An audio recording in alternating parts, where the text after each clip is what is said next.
కాశ్యపాన్వయ సంజాతం నారసింహపదాశ్రితం రామానుజగురుం వందే పాణినీయపయోనిధిం. భాగవత సద్గోష్ఠికి సాదరంగా ఆహ్వానం పలుకుతూ పెద్దలకు దాసం సమర్పించుకుంటూ ఈరోజు మన రామాయణ రహస్యాల్లో సిద్ధాశ్రమానికి మళ్ళీ ప్రారంభం చేసుకుందాం. చాలా గ్యాప్ తీసుకోవాల్సి వచ్చింది, ఒంట్లో కొంచెం నీరసంగా ఉండడం చేత క్షంత విరాళం. సరే, ముందుగా మనం దాశరథి శతకంలో ఇప్పటికి 40 శ్లోకాలు చదువుకున్నాం. 10 శ్లోకాలు చదువుకొని అప్పుడు సిద్ధాశ్రమానికి వెళ్దాం. కుక్షిన చండ పంక్తిలోనన్ గూర్చి చరాచర జంతు కోటి సంరక్షణ చేయు తండ్రివి, పరంపర నీతనయుండనైన నా పక్షము నీవు కావలతే. పాపములెన్నియొనర్చినన్ జగద్రక్షక కర్తవీవే కదా దాశరథి కరుణాపయోనిధి. గద్దరి యోగిహుర్కమల గంధరసానుభవం బుంచెందు పెన్నిద్దపు గండుదేంటి ధరణీసుత కౌగిలి పంజరంబునన్ ముద్దులు కొల్కురాచిలుక ముక్తి నిధానమా రామా రాగదే తద్దయునేడు నా కడకు దాశరథి కరుణాపయోనిధి.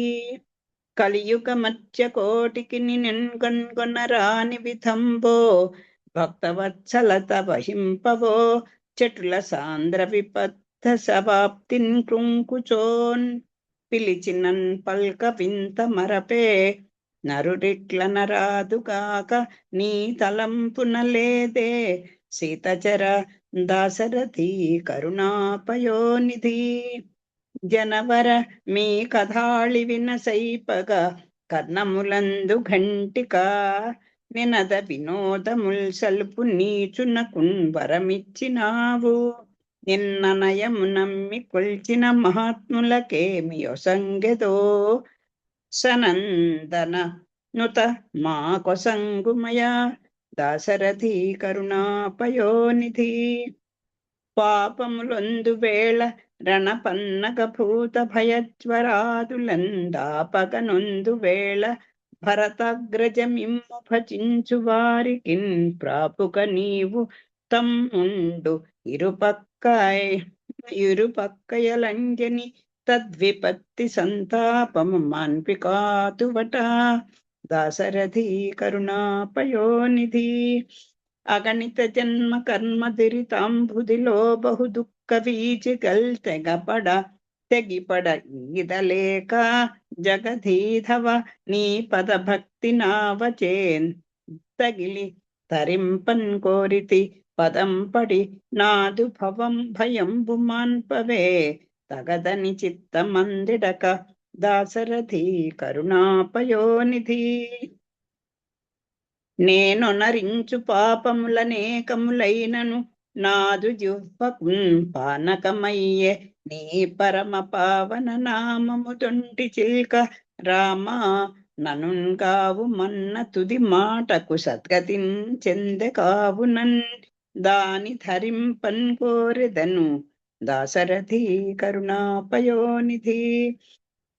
పరధనముల్ హరించి పరభామలనంటి పరాన్నమప్పినన్ మురిపమకాని మీదనకు మోసమెరుంగుదు మానసంబు దుస్తరమిది కాలకింకర గదాహతి పాల్పడనీక మమ్మునే ధరించేర్చి కాచెదవో దాశరథి కరుణాపయోనిధి.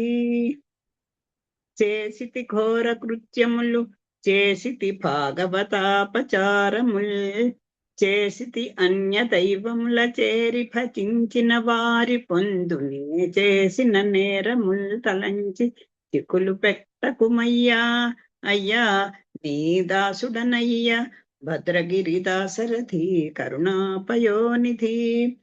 పరుల ధనం ఉంచూచి పరభామలంచూచి హరింపగోరు మద్గురుతర మానసంబనడు దొంగను బట్టి నిరూఢధస్య విస్ఫురిత వివేక పాశమునంజుట్టి భవచ్చరణంబనే మరుత్తరువునన్ గట్టి వేయగదే దాశరథి కరుణాపయోనిధి. ఈ రకంగా మనం తెలుసుకొని తెలియకొని చేసేటువంటి ఘోర కృత్యాలు, భగవతాపచారం ఇలా పెద్దల వెడలు చేసేటువంటి అపరాధాలన్నిటినీ కూడా ఆయన క్షమించి నీ సేవ చేసుకునే భాగ్యాన్ని కలిగించమని మనం కూడా స్వామిని ప్రార్థిద్దాం. ఇప్పుడు మనం అహం వేద్ని పూర్తి చేసుకొని రామాయణ రహస్యాలలో సిద్ధాశ్రమానికి బయలుదేరారు రామలక్ష్మణుని తీసుకొని విశ్వామిత్రుడు. వాళ్ళు ముందర గురువు గారు వెళ్తున్నారు. వారి వెనకాల రామచంద్రమూర్తి పరమాత్మ ఒక శిష్యుడుగా ఆ విశ్వామిత్రుని వెనకాల బయలుదేరాడు. మరి శేషుడు ఆయనకి గొడుగు పట్టాలి కదా. ఆ లక్ష్మణుడు అదే శేషుడు కనుక ఆయన్ని అనుసరించి పెడుతుంటే ఆ దృశ్యాన్ని చూసి ఆకాశంలో ఉన్నటువంటి సంచరిస్తున్నటువంటి దేవతాగుణం మురిసిపోతోంది. అయోధ్యాపుర వాసులకు కూడా అది కన్నుల విందు చేస్తోంది. కానీ ముఖే సరస్వతి అన్నట్టుగానే అలాగే ఒక్కొక్కళ్ళ రుచి వేరుగా ఉంటుంది. ఒక్కొక్కళ్ళ యొక్క ప్రవర్తన, వాళ్ళ బుద్ధి వైశాల్యం వేరువేరుగా ఉంటాయి. కొంతమంది ఆ దృశ్యాన్ని చూసి పొంగిపోతూ ఉంటే, కొంతమంది అల్పులైనటువంటి వారు, అంటే పరమాత్మ తత్వం ఎరగనటువంటి వారు, రాముని యందు రామలక్ష్మణుల యందు ప్రేమ కలిగినటువంటి ఆ అయోధ్య నగర వాసులు కొంతమంది వాళ్ళు ఎలా భావిస్తున్నారో చెప్తున్నారు ఇక్కడ. నగర వీధుల వెంబడి వెళ్ళుచున్న గురు శిష్యులను చూచుటకు వచ్చు తొందరల్లో పమిటలు జారగా, ముఖములు చెమటల చేతడియగా, అందమైన పిరుదల భారం చే చన్నని నడుములు అల్లలాడగా, ధరించిన తాళ్ల అందియలు శ్రావ్యముగా ధనులు చేయగా, పురందరీ జనములు మేడలపైకెక్కి ఈ విధముగా అనసాగిరి. ఆ దృశ్యం చూసి ఆనందపరవశులైనటువంటి కొంతమంది పనులు తర్వాత చేసుకో, రండి ఈ దృశ్యం మళ్ళీ చెదిరిపోతుంది, రండి ఉన్నపళంగా రండి అని పిలుస్తాం చూడండి. ఒక మంచి విషయం, ఒక దృశ్యం కనపడితే వినడానికైనా చూడడానికైనా అలా పిలుస్తుంటే పాపం పనులు చేసుకుంటున్నారు. చీరల పైకి పెట్టుకున్నారు, కొప్పులు సరిగా లేవు, పైటలు సరిగా లేవు, మళ్ళీ పనుల తొందరలో ఉన్నారు. అయినా కూడా అక్కడ ఎలా ఉన్నట్టు వాళ్ళు ఆ మెడల పైకి ఎక్కి ఆ దృశ్యాన్ని చూడడానికి వచ్చారు. వస్తుంటే కొంతమంది ఎలా అనుకుంటున్నారు చూడండి.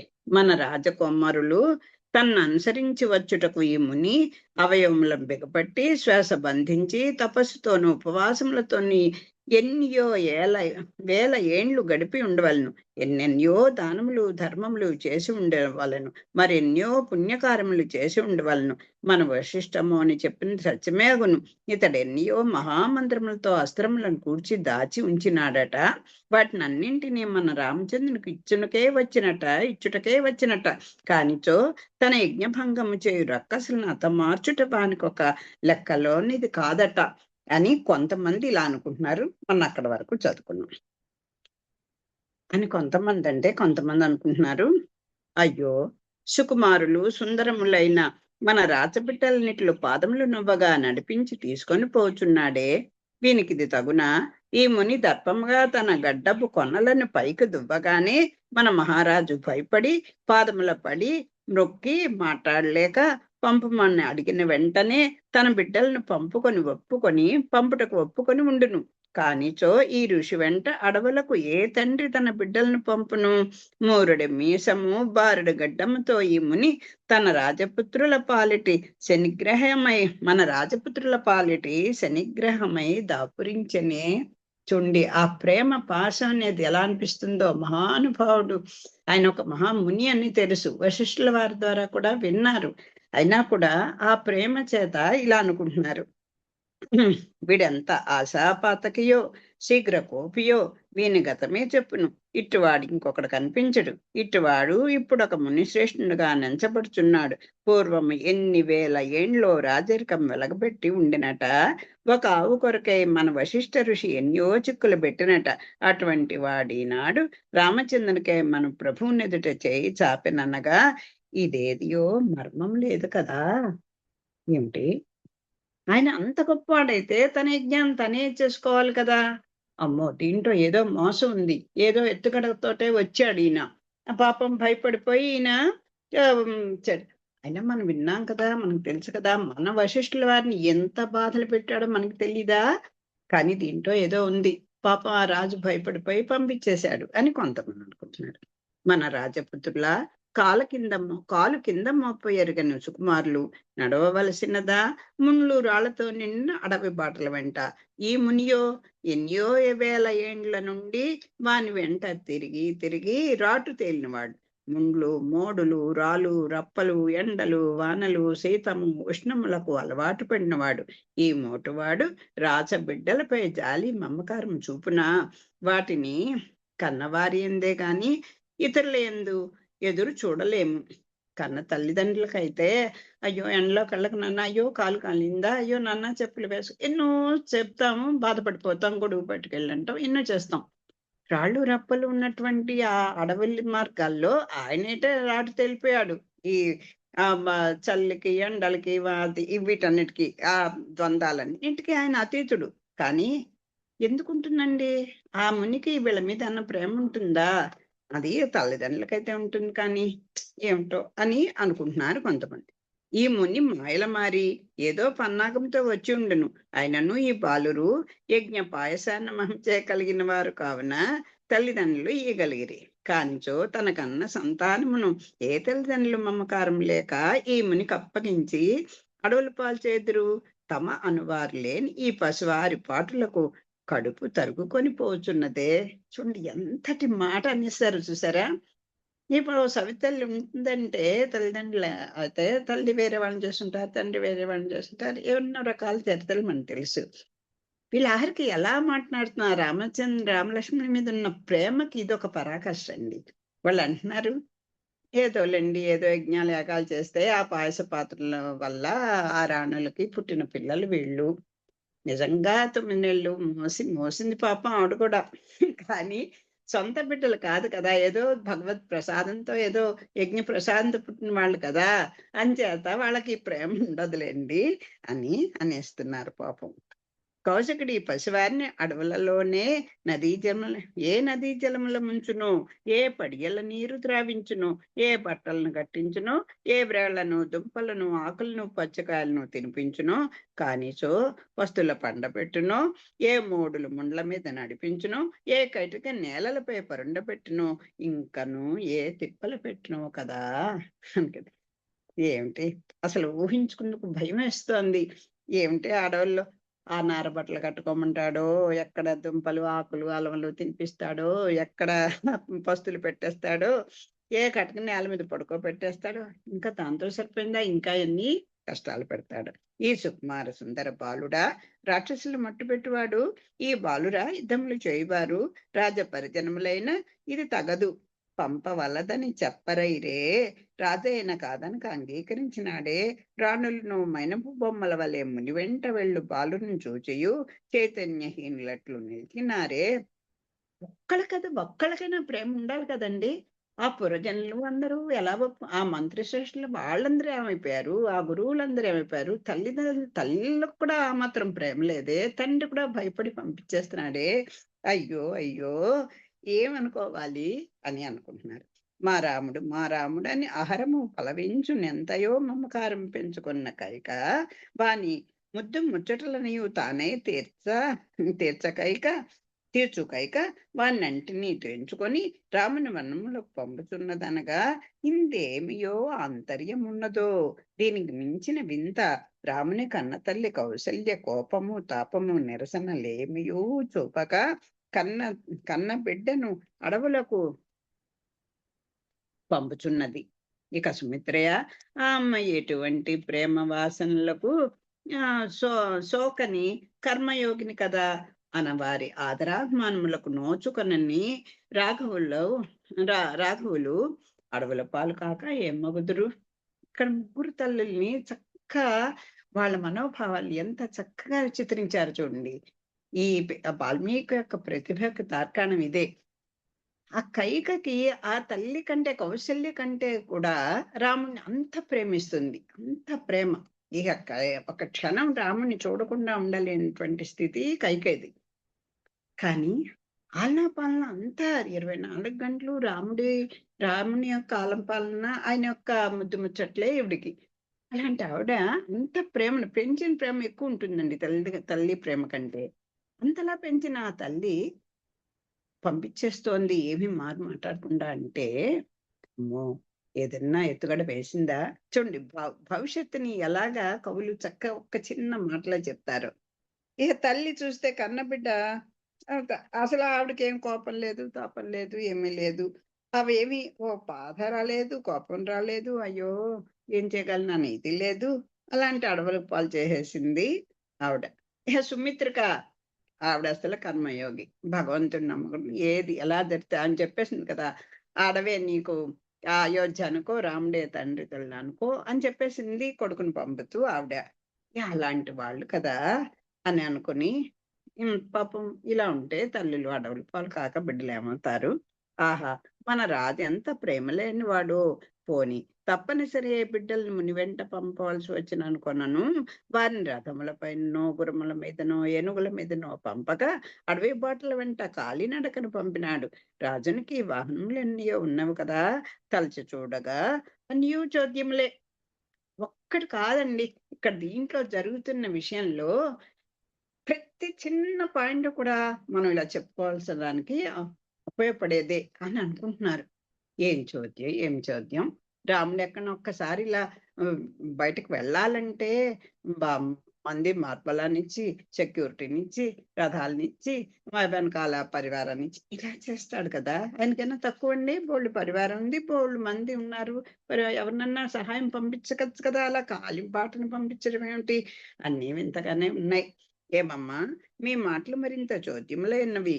గాలియే ఆహారంగా చిరకాలము తపస్సు చేసిన ఈ ఋషి మహత్తు లోకవ్యాప్తమైంది. కొన్నాళ్ళు మేనకమాయల్లో పడినను ఆ పిమ్మటి నిగ్రహం పాటించి బ్రహ్మ ఋషి అయిన మహాత్మునిపై నిందలు వేయటం మహాపచారము. మీ జానతన్ము చాలించుట మేలగును. పాపము మూట కట్టుకొని వద్దమ్మా. చూసారా? భగవంతుని యందు అపచారం చేసినా పర్వాలేదు. కానీ భాగవతముల యందు అపచారం చేయకూడదు అని ఏదో ఎప్పుడో ఒక చిన్న బలహీనతకు లోబడి ఆ రోజున మేనకకి వశమైపోయి తపోభంగం చేసుకున్నాడు అని అదొక్కటి ఏదో పెట్టుకుని ఇలాంటివి చిన్న చిన్నవి పెట్టుకొని ఆయన మళ్ళీ పశ్చాత్తాపపడ్డాడు. మహాఘోరమైన తపస్సు చేశాడు. మంచి ఆహ్, ఋషిగా మారాడు. అప్పుడు అందరికీ మిత్రుడు అన్నట్టుగా ఉన్నాడు కదా ఆయన. అలాంటి ఆయన్ని బ్రహ్మఋషి అయిపోయాడు. ఆయన బ్రహ్మర్షి అయిపోయాడు. అలాంటి ఆయన మీద నిందలు వేయొచ్చా? మీ మీ మీ మాటల చాతుర్యం అంతా ఇక్కడ చూపిస్తున్నారు కానీ, అనవసరంగా పాపం మూటకట్టుకోవద్దు అని ఒకళ్ళు. ఆ భగవతత్వం, రామతత్వం ఎరిగినటువంటి మహాతల్లులు కొంతమంది ఉంటారు కదా! వాళ్ళిలా చెప్తున్నారు. మునిచంద్రుడు రాజపుత్రులకు దెందన శుభములు కలిగింతును. 10 దినములు నాతో పంపిన చాలును అనగా, మన రాజు వశిష్ఠ గురువర్యునితో ఆలోచించెను. అతడు రాజా విశ్వామిత్రుడు గొప్ప తపోనిధి, సత్వ సంపన్నుడు, నీ బిడ్డలకు శ్రేయమగును పంపమనగా గురు వాక్యానుసారం పంపెను. ప్రకృతి మాయలో పుట్టిన మన పాపపు కండ్లకు రామతత్వం గోచరించునా? ఆ ఋషి త్రికాలవేది అయినందున బాలుడైనను మన రామునికి రాక్షసుని చంపగల శక్తి కలదని తెలిసిన వాడైనందున రామునికే ప్రమాదము రాదను ధైర్యంతో తీసుకొని వెళుతున్నాడు. మీరు ఒకే కోణంలో మనం ఆలోచించామనుకోండి అన్ని నెగెటివ్ పాయింట్లే కనిపిస్తాయి. రాజు కొంచెం తెలియని వాడే. పోనీ రాజు ఏదో మమకారంతో ఇలా అనుకున్న భయపడి పంపించిన గురువుగారు ఉన్నారు వశిష్ఠుడు కూడా చెప్తున్నాడు కదా! విశ్వామిత్రుని గురించి. అంచేత ఆ రామతత్వం వెరిగినటువంటి ఆ ఋషుల కన్నా మనం ఏమన్నా గొప్పవాళ్ళమా చెప్పండి? అంచేత రాముడికి ఏ ప్రమాదం రాకుండా చూసుకోగలడు. అందుకే తీసుకెడుతున్నాడు నమ్మండి. యుగానంతరం యజ్ఞరక్ష చేసిన కృతజ్ఞతతో కౌశికుడు సమర్పించు సిరి చేపట్టి రాముడు తిరిగి రావలను. మనము మునిపంపు ఆ శుభవార్తకు ఎదురు చూతాము.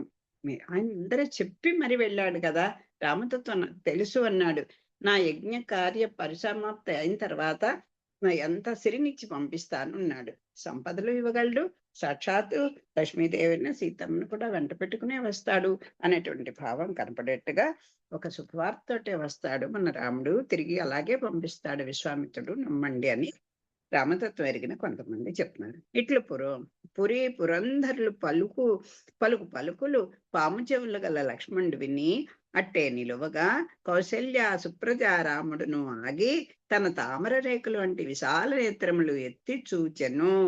వానిని చూచిన స్త్రీలు వారిపై పూలవాన గురించరి, కప్పుర నీరాజనములిచ్చిరి, పేలాలను అక్షతలను విరివిగా చల్లిరి, కన్నులు ఆనంద భాషములు జాలువారుచుండగా సుఖముగా వెళ్ళి శుభముగా తిరిగి రండు అని ఆశీర్వదించిరి. అంటే ఆ రాముని యొక్క, చూడండి పూర్వం సినిమాల్లో అలాగే ఏమి మాటలు ఉండవు, ఆ కన్ను సైగళ్ళతోటే ఆ కళ్ళతోటే డైలాగ్స్ అని చెప్పేసినట్టుగా అన్ని రకాల భావాలను, దుఃఖమైన, ఆశ్చర్యమైన, సంతోషమైన, ఒక ప్రేరణ శరీరంలో కలిగిన అన్నీ కూడా చిన్న సామింగితజ్ఞ అని చెప్తారు పట్టాభిషేకటలో. ఆ రామచంద్రమూర్తి యొక్క తల్లిని ఒకరికొకళ్ళు చూసుకొని ఆ వరం ఎవరికి ఇవ్వాలి అని చెప్పి ఏమీ సంభాషణ ఉండదు అక్కడ. అలాంటి ప్రవృత్తి పూర్వపు అందులో వాళ్ళకి చెప్పాలా. అంచేత ఈ రాముట ఒక్కసారి లక్ష్మణుడు కోపంగా చూశాడో, ఇదిగా చూశాడో, ఏం చేస్తాను నేను అన్నాడు, చూశాడో తెలీదు. రాజాజ్ఞ, అన్నగారు ఏది చెప్తే దానికి తల వంచడమే పని ఆయనకి. ఆయన చూపులో ఎలా ఉందో తెలియదు కానీ రాముడు చాలా ప్రశాంతంగా మీకెందుకు భయపడతారు, నేను నేను చూసుకుంటా కదా, ఆయన ఆచార్యులు ఉన్నారు కదా, అది భరోసా అండి అక్కడ. ఆ చూపులో తన ప్రజ్ఞ, తన పరత్వాన్ని ఎప్పుడూ కప్పిపుచ్చుకుని ఉంటాడు అక్కడ. ఒక శిష్యుడి లక్షణంతోటే నా గురించి భయపడకండి, గురుగారు ఉన్నారు కదా అన్నట్టు చూశాడేమో మరి. ఆ చూపు చూసేసరికి అందరికీ ధైర్యం వచ్చేసింట. ఆయన కొంచెం దిగులా పడి ఉంటేనా అందరు మెడలు దూకేసి వచ్చేసేవాళ్ళేమో తెలియదు కానీ, అది చూసుకొని ఆయన సుఖంగా వెళ్ళిరండి అని పుష్పవృష్టి కురిపించారు. కొదమ సింగముల వంటి రామలక్ష్మణులు మున్ని వెంబడించి అయోధ్యానగర పొర్లి మేర దాటి సరయూ నదీ తీరం వెంట పోసాగరి.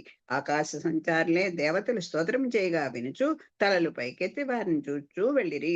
ముని వెంబడి బాలకిశోరములు నగు మోములతో నడిచివచ్చుట చూచిన ఋషిజనులు మనసులలో, రామయ్య, రాఘవేంద్ర, నీకు శుభం, లోకములకు క్షేమము కలుగునని వారిని దీవించిరి. కౌశికుడు సంతోషంతో మేనుమరచి, రామ, జగదభిరామ, జగద్వ్యాపివైన నీవిప్పటికి కదా నాకు చిక్కితివి, ఆహా నా అదృష్టం ఇప్పటికి కదా ఫలించినది. అది ఒక చక్కని ఆచార్యుడు, ఆచార్య ద్వారా భగవద్ దర్శనము, భగవత్ తత్వము ఎరిగిన వాళ్ళ యొక్క మనస్థితి ఎలా ఉంటుందో చూడండి. ఇక్కడ పొంగిపోతున్నాడండి ఆ విశ్వామిత్రుడు.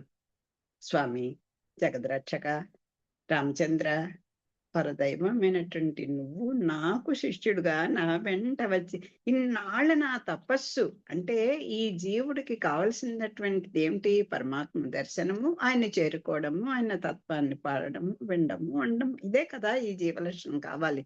శేషత్వానికి ప్రతీక అదే కదా. ఇప్పుడే మురిసిపోతున్నాడండి. అమ్మయ్య, ఎన్ని పాటలు పడానయ్యా నేను ఈ స్థితికి రావడానికి, అమ్మయ్య ఇప్పటికయ్యా నువ్వు నాకు చిక్కావు అని సంతోషిస్తున్నాడు ఆయన. వీళ్ళు కూడా చూడండి, రాముడికి తెలుసు నన్ను పరమాత్మ అని తెలుసు, తన పరత్వాన్ని దాచుకున్నాడని తెలుసు, కానీ ఆ దేవతాగణాన్ని చూసారా, ఒక్కసారి అలా చూసి మమ్మల్ని ఆశీర్వదించండి అన్నట్టుగా చూశాడండి. అది నేర్చుకోవాలి మనం. అది ఈయన కూడా రా విశ్వామిత్రుడు కూడా అంత సంతోషంగా రామలక్ష్మణుని ఆయన యొక్క రామతత్వాన్ని తెలుసుకొని పొంగిపోతుంది. నేను వేదములు 4 సాంగముపాంగములతో చదివి తిని, వేదార్థ సంగ్రహము కావించి తిని, వేదాంతులతో నీ తత్వ చర్చ చేసి తిని, ఇన్ని చేసియు నన్నేరిన వీడి భూపే జన్మించనని ఎరుగనైతిని. అదేం సామాన్యం కాదు. భగవతత్వాన్ని తెలుసుకోవడానికి ఏదో వేదాలని చదివేసి అవపోషణాలు పెట్టేసి ఏదో యజ్ఞాగాదులు చేసేసి బేళ్ళ కొద్ది తలకిందులుగా తపస్సులు చేసినా ఆయన దొరకనని ఆయనే చెప్తున్నాడు గీతలో. ఇప్పుడు ఆయనకి ఈయనకి చిక్కాలని ఉంది. ఆ యశోదమ్మ కట్టుబడ్డాడంటే ఆవిడ ప్రజ్ఞ, వెళ్ళు, ధైర్యం అంటే వెళ్ళి చూసుకో, విప్పుకో అని ఆవిడ ప్రజ్ఞ చేసినా ఆయన పాపం వెళ్ళలేకపోయాడు. ఎందుకని? ఆ ప్రేమకి, ఆ భక్తుల యొక్క ప్రేమకి కట్టుబడిపోయేవాడు కనుక.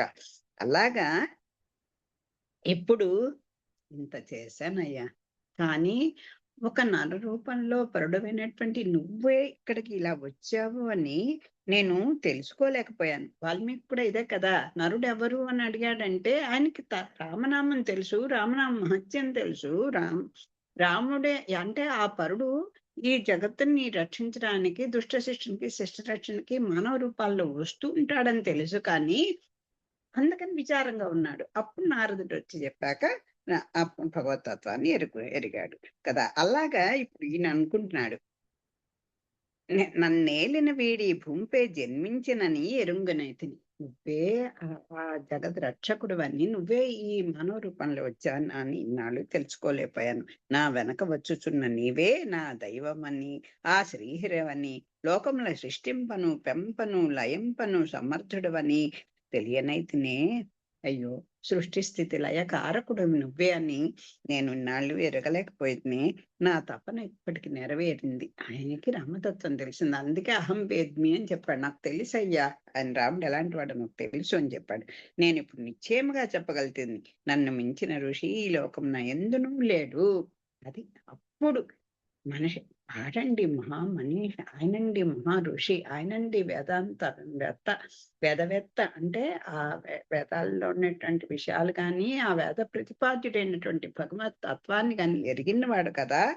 అప్పుడు కదా ఆ ఆ ఆ ఆ మహానుభావుల యొక్క కృషి ఫలించేది అని ఇప్పుడు నిశ్చయముగా చెప్పగలను. నేనిప్పుడు నిశ్చయముగా చెప్పగలుగుతాను.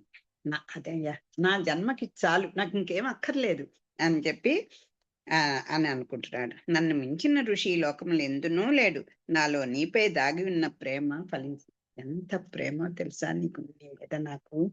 అంచేత ఇప్పటికయ్యా నాకు నీ మీద ఉన్న ప్రేమ ఫలించింది.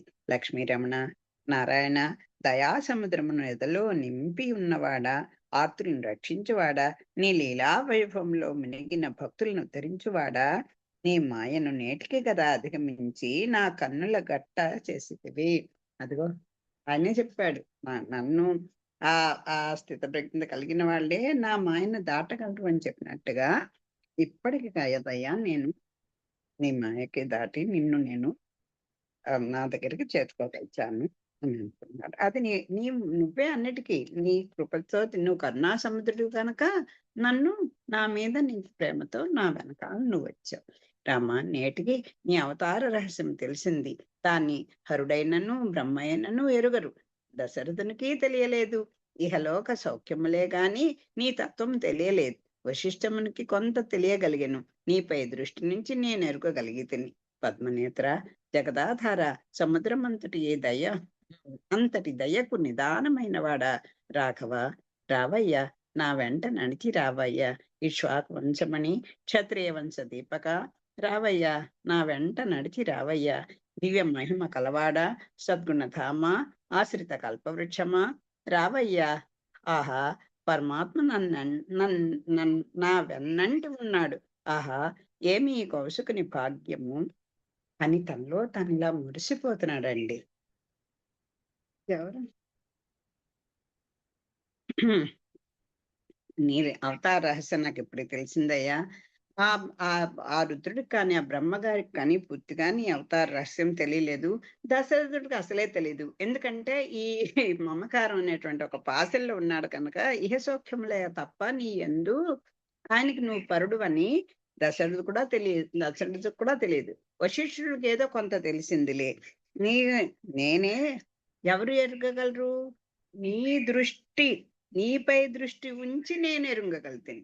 నాకు నిరంతరము నిన్ను దర్శింప చేసుకోవాలన్నటువంటి అదే లక్ష్యంతో ఉన్నాను కనుక నీ కృప నా మీద పడింది. రావయ్యా అని చెప్పి ఆశ్రితులకు కల్పవృక్షం వంటి వాడా రా అని పిలుస్తున్నారు. ఆహా, ఏం భాగ్యం అండి.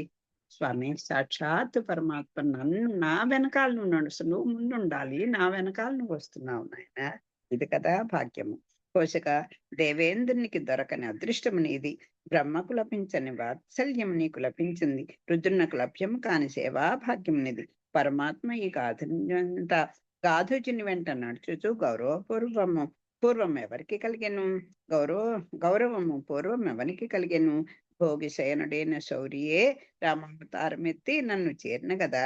నా కల్పవృక్షము పుష్పించి కాయలు కాసి పండ్లు పండి అనుభవంలోకి వచ్చిన కదా అని కన్నుల నుండి భాష్మములు ధారలు కట్టి జాలువారుతుండా వెర్రివాని వలె పరువులు పెట్టును. నెమ్మదిగా నడుచును, ఒకచో ఆగుదును, ఒకచో కూర్చుండును. అంటే ఆ భగవత్ తత్వంలో మునిగిపోయినటువంటి వాళ్ళ స్థితి ఎలా ఉంటుందో చూడండి. వాళ్ళు ఒకడు జేడులాగా, ఒకనిలాగా ఏమి ఎరగని వాళ్ళలాగా, ఏమిటో పిచ్చివాళ్ళలాగా కొంతసేపు అలా అయిపోతుందన్నమాట స్థితి ఆయనకి. కళ్ళ వెంట నీళ్లు ధారలు కట్టేస్తున్నాయట ఆనంద పరవశుడైపోయి. కాసేపేమో గబగబా పరిగెత్తేస్తుంటాట. కొంతసేపేమో నెమ్మదిగా నడుస్తాట. ఓ చోట ఎందుకు అయిపోయేటో ఆగిపోతుంటాట. ఒక చోటేమో వెర్రివాళ్ళ కూర్చుండిపోతుంటాట. అలాంటి భావోద్వేగంలో ఉన్నాడు కౌశికుడు. ఏమని ఏం అదృష్టమయ్యా! నాది ఆయన తన మనసుకి అమ్ మనసా నాది కదా అదృష్టం అంటే ఈ కౌశికుడు కౌశిక అబ్బా! ఏం అదృష్టం చేసుకున్నావని తన యొక్క భాగ్యానికి పొంగిపోతున్నాడు. ఏమి సౌభాగ్యం నాది. అదిగో ఎవరికి అదిగో ఆ సాక్షాత్ పరమాత్మనికి సేవ చేసుకోవడమే కదా! సేవా భాగ్యమే కదా! శ్రీమాన్ అన్న పదం అక్కడ కదా మనం రామాయణంలో కూడా వింటాం. అన్ని చోట్ల చెప్తుంటారు. భగవంతునికి సేవ చేసుకునేటువంటి అదృష్టం ఎవరికుంటుందో వాడు శ్రీమంతుడు. మిగతా వాళ్ళు దరిద్రుల కిందే లెక్క ఎంత భాగ్యవంతులైనా అని కదా చెప్తారు. అది కదా నాది సేవా భాగ్యం నాకయ్యా దొరికింది. ఎవరికి దొరికింది ఇలాంటి భాగ్యము అని అలాగా భావోద్రేకంతో పిచ్చి పిచ్చివాడుగా అలా కాసేపు పరిగెడుతున్నాడు, కాసేపు కూర్చుంటున్నాడు, కాసేపు నెమ్మదిగా నడుస్తున్నాడు. అలా ఉన్నాడు. ఆ భావోద్వేగంలో కౌసుకుని చేతనున్న యోగదండము జారిను కమండలము నేలపై పడెను. ఆయనను వారిని గుర్తింపగా మతి తప్పిన వాని వలె ఏగు మునిశ్రేష్ఠుని విధమును రాముడు గమనించి పెదవులపై చిరునవ్వు తాండవింప వాని వెనుకనే పరువెత్తెను. చూడండి, అసలు గురువు గారి యొక్క కమండలం పడిపోయింది. మరి ఇదేంటి ఇదేంటి యోగదండం కూడా చేయి జారిపోయింది. చేతిలో ఉన్నటువంటి కమండలం కూడా కింద పడిపోయింది. ఇన్ని అయితే రాముడు నవ్వడం ఏమిటండి చెప్పండి? భయపడాలి, బాధపడాలి కదా! రాముడు చిన్న నాయనా నా తత్వం తెలిసి కదా నువ్వు ఎంత ఆనందపడిపోతున్నావు అని ఈయనకి కూడా చిన్న నవ్వు వచ్చింది అక్కడ. అసలు శిష్యుడికి అయ్యో గురుగారిని బాధపడాలి కదా అంచేత నండి ఇక్కడ గురువు కాదు, ఈయనేమో భక్తుడు, ఆయన పరమాత్మ. అందుకని పరమాత్మ నా కోసం కదా నన్ను చూసుకుని కదా ఇంత మతి లేకుండా అయిపోతున్నాను అని చిన్న నవ్వు వచ్చిందిట. తాత, ఓ తాత, మనసు పోవలసినది ఇటు అటు కాదు, మనము పోవలసింది ఇటు అటు కాదు, ఇటురా, మన దారి ఇది. నీ చేదండమును కమండలమును జారిపోయినవి, పైన ధరించిన కాషాయ ఉత్తరీయము కింద పడిపోయినది. ఇదిగో వాడిని తెచ్చితని తీసుకొనుము. ఆయన ముందర వెళ్ళిపోతున్నాడు. అది భక్తుని రక్షించడానికి వెళ్తున్నటువంటి శ్రీహరి లాగా వెళ్ళిపోతున్నాడు. దండం పడిపోయింది, కమండలం పడిపోయింది, ఉత్తరీయం పడిపోయింది, అన్ని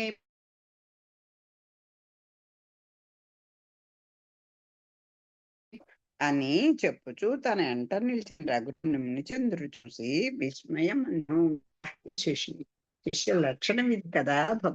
స్వామి వారికి ఆ ఆచార్యుడికి ఏమి ఇబ్బంది కలుగుతుందో, ఏ ముళ్ళు కూర్చున్నాయో, అయ్యో ఎలా ఉన్నాడో, ఆయన మనస్థితి ఏమిటో అలా ఆహారము కనిపెట్టుకుని ఉండమే కదా. అటువంటి ఆ రామచంద్రమూర్తి ఎదురుకుండా కనపడేసరికి విశ్వామిత్రుడికి ఆశ్చర్యం వేసింటారు. నాయన రఘునందన, నీ బటయ్యా నా చల్లని తండ్రి, రారా, నీ ముఖం వాడిపోయింది కదయ్యా, ముంగుర్లు రేగి ముఖమును ఆక్రమించినవి, కన్నులు వాడి కమలములైనవి, అయ్యో పాదములు కందిపోయినే, శరీరం అంతయో చెమట చేతడిసి ముద్దయినది. రామయ్య, ఎందుకురా ఆ పరుగులు? ఘనచరిత్ర గల మీ సోదరులు నా చెంతనుండా నా యోగదండ కమండలములు అవసరమైనది జారిపోయిన పోనిము, నీవు నాకుండగా వీనితో పని లేదు కదయ్యా. నిష్మలమైన ఈ దండం ఇప్పుడు కర్ర ముక్క మాత్రమే కదా. ఇన్ని తపస్సులు చేసిన నాళ్ళు ఆయనకి ఆ కమండలంలో తీర్థమే ఆ యోగదండం ప్రభావమే కదా ఆయనకి ఇది. కానీ ఇప్పుడు ఈ రామలక్ష్మణులు ఇద్దరు కూడా కమండలం ఒకళ్ళు, యోగదండం ఒకళ్ళు. ఇంకా నాకెందుకయ్యా, సాక్షాత్ నువ్వే నాకు చిక్కినప్పుడు నేనేమైనా తపస్సు చేయాలా? ఇంకా వీటి కోసం పాకులాడాలా? ఇంకేం అక్కర్లేదు నాకు. మీరిద్దరు ఉండగా నాకేమిటయ్యా? అయ్యో కాళ్ళకి అందిపోయే, అయ్యో ఆ కళ్ళు చూడు ఎంతంత పెద్ద పెద్ద కళ్ళు అయిపోయాయో, ఎండ అలసిపోయి అలా అయిపోయావు అని అలా బాధపడిపోతున్నాడు. ఎండలో వచ్చిన బిడ్డను చూసి ఎలాగా మనం భయపడిపోతాం. అలా అయిపోయింది ఈయన పని. ఇప్పుడు అదొక ఆ యోగదండ అంట ఒక కర్ర ముక్కగా కనిపిస్తోంది ఆయనకి. అంటే భగవత్ సాక్షాత్కారం అయిపోయింది ఆయనకి. ఆయన గోల్ అది నెరవేరిపోయింది కనుక. రాఘవ, రాజ్యభారమును మోయలేకను భార్యాబిడ్డల భారము వహింపలేకయు పూర్వం తపస్సుకై బయలుదేరుతుని అయినను అచ్చటను నారబట్టల తపో సాధకములైన దండ కమండముల పాదుకుల ఈ గడ్డముల బరువు తప్పలేదు. మోసి మోసి వెసుగు చెంది తిని ఇంక మోయలేనురా. రాజుగా ఎన్నో విహిత కర్మలను చేసి తిని యోగం అవలంబించింది. తపో మార్గమున ఎంత దవ్వు పయనించి తిని వీనితో ఎంతో శ్రమ చెంది తిని దాశరథి, నా పూజలందిన దైవము కరుణించెను. నీవు నా వెంట వచ్చితివి. నా భాగ్యము చాలు, ఈ భాగ్యము చాలు, వేరు బరువులు వద్దు. నీ సేవ చేసి చేతులు జోడించి నమస్కరించిన చాలును. ఇప్పుడు ఒక శిష్యుడుగా ఆయన కనిపించట్లేదు. పరమాత్మ దర్శనం అయిపోయింది అని అనుకుంటున్నాడు. నాయన మోసానయ్యా, ఇక మోయలేను నేను. చూడండి, ఆ గిరి ప్రశ్న చేస్తున్నప్పుడు మన చెప్పులు, మన దగ్గర ఉన్న చిన్న పరుసు కూడా బరువు అయిపోతాయి. అలాగా అట్లా అయిపోయింది ఇప్పుడు ఈయన. నేను ఎన్నాళ్ళు మోసాను, తపస్సుల కోసం ఇవన్నీ దగ్గర పెట్టుకుని మోసాను. ఎంత దవ్వు, ఎంత దూరం, ఎన్ని రకాల తపస్సులు చేశాను. ఈ భార్యాబిడ్డల భారాన్ని మోసాను. రాజుగా కొన్నాళ్ళు చేశాను, యోగాన్ని అవలంబించాను. ఎంతో శ్రమ పడిపోయానయ్యా. వీటిని పట్టుకునేటువంటి శక్తి నాకు లేదు, అవసరం కూడా అసలే లేదు. అంచేత నీకు సేవ చేసుకుంటూ హాయిగా ఉండడమే నాకు చాలు అని రాముని కౌగిలించుకొని, బాబు నేనెంతటి పాపినోయి, చేసిన మేలు మర్చి నీకెంత శ్రమ ఇచ్చి తిన్నిరా. నా కొరకై పరువులెత్తి వీన్ని సేకరించి తెచ్చితివి కదా. సుకుమార సుందరంలైన నీ ముఖము కన్నులు ఎంతగా వాడిపోయినవో, ఏది నా సామగ్రిటి నిమ్ము అని తీసుకొని రామచంద్రుని ముఖమున మూగిన ముంగులను పైకి దువ్వి శ్రమ తీరా వాని చెమట బిందువులు తుడిచి రాముని సంకనెత్తుకొని తమక మాపజాలక. చూడండి ఆ ప్రేమ ఎలా ఉంటుందో చూడండి. ఈయనేమో పరుగున వెళ్ళిపోతున్నాడు. పాపం వీళ్ళు చిన్నవాళ్ళు కదా, నెమ్మదిగా నడుస్తున్నారు. అయ్యో ఆయన వెళ్ళిపోతున్నారు, అయ్యో అవి పడిపోయింది ఇవి పడిపోయి అనుకుంటే అవన్నీ ఏరుకొని గవ్వా పరిగెట్టుకుని మొత్తానికి ఆయన అందుకున్నారు. అందుకునేసరికి ఇంకా పాపం అలసిపోతారు కదా. అయ్యయ్యో మీరు అడగానే వచ్చారు నా వెంట, అది కృతజ్ఞత లేకుండా ఇవన్నీ మర్చిపోయి, అయ్యో ఇంత భారం మీ మీద పెట్టానా, ఇవన్నీ మోసుకొని పరుగులు పెట్టుకుని వచ్చారా అని చెప్పి ఆ బిడ్డల్ని ఎత్తేసుకున్నట్ట, రాముణ్ణి చంకకి ఎత్తేసుకున్నట్ట. అమ్మా అయిపోయిందా? మంగళం పాడుతుంది. ఓకే. చెక్కిళ్ళ నిట్టు నటు త్రిపుచు తన ముఖమును రాముని మొమ్మతో చేర్చి ఎన్నో ముద్దులు పెట్టుతుంది. అప్పుడు చంకను వేసేసుకొని, నాయన ఎంత కష్టపడ్డావు, ఎంత చెమట పెట్టేసింది, అయ్యో ఎంత శ్రమ పడిపోయావు నాయన, నిన్నింత శ్రమ పెడతానా అని ఓ ముద్దు పెట్టేసుకుంటున్నట్ట రామచంద్రమూర్తిని విశ్వామిత్రుడు. స్వస్తి ప్రజాభ్య పరిపాలయంతాం న్యాయేన మార్గేణ మహిం మహిషాః గోబ్రాహ్మణేభ్యః శుభమస్తు నిత్యం లోకాః సమస్తాః సుఖినో భవంతు. మంగళం కౌసలేంద్రాయ మహనీకుమార్తె చక్రవర్తి తనూజాయ సార్వభౌమ మంగళం. సర్వం శ్రీకృష్ణార్పణమస్తు. స్వస్తి.